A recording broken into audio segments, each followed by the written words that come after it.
All right, we are gonna give you guys that are working out at home with us a quick kettlebell swing tutorial. It's a pretty difficult motion. A lot of times with clients that come in here that I'm working with one-on-one personal training style, sometimes this takes them weeks, and I'm not exaggerating. I've had clients that they'll get it for a couple weeks and they'll lose it. They'll get it for a couple weeks and lose it. So don't feel bad or beat down or defeated if you don't pick this up right away. There's a lot of different mechanics in this motion that you have to work on. So, give it time. You can always message me and we can work on stuff. I'll give you modifications on different things that you can do also.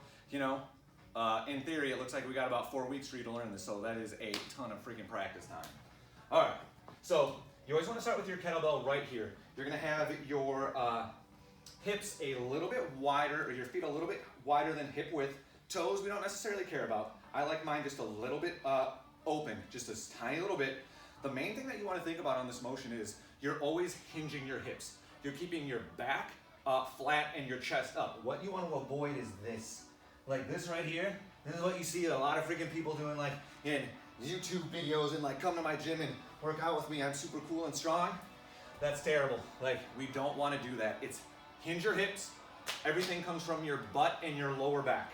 So look I drop down, my chest is up, I pick my weight up, I'm right there. I'm gonna hike a football behind me. And the way I'm gonna do that is I'm gonna pop it forward a little bit, I'm gonna shoot it behind me, I'm gonna push my hips back, and then I'm gonna drive with momentum that weight up to shoulder height. So look right there. I hip back and I take it up. What you want to avoid is too much knee bend. You're not bending your knees like crazy, it's just a little bit of knee bend. You're pushing your hips back. And 2 cues you want to think about is you want to breathe out at the top of the swing and you want to squeeze your butt. So I'm here now, watch. I'm doing 2 things. I'm breathing out, I'm squeezing my booty. Right there. Another little cue you want to look for is if you watch my knees, I'm not like locking them out and getting super crazy right there. It's an organic, smooth motion, and you're using momentum. Like, look, that's 2 fingers. I'm not doing a shoulder raise where, like I can't shoulder raise that weight up. It's all that momentum. You're pushing your hips back, you're coming up. So let's say you're trying it, you're like, holy crap, this doesn't make sense at all for me.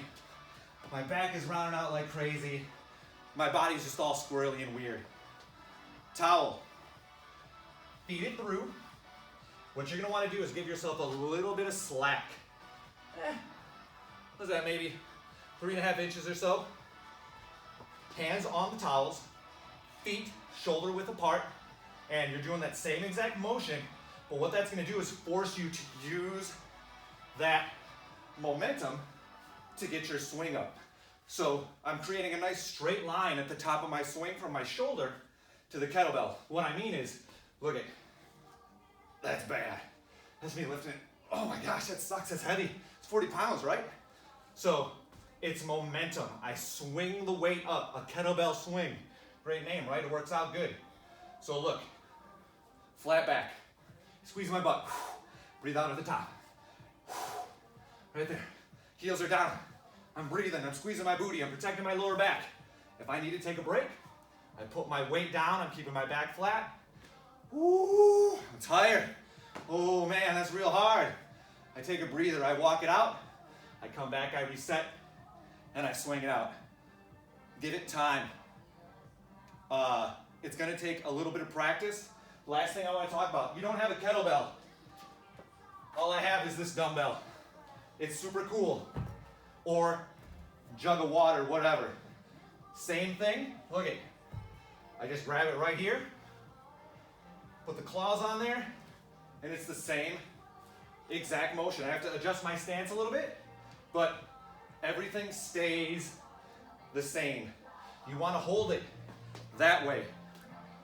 You don't want to hold it this way. You can get it to work this way, but it twists and it gets a little bit funky. So, kettlebell swings, I hope it helped you out a little bit.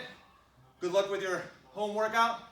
And I will hopefully see you guys all soon. Whew.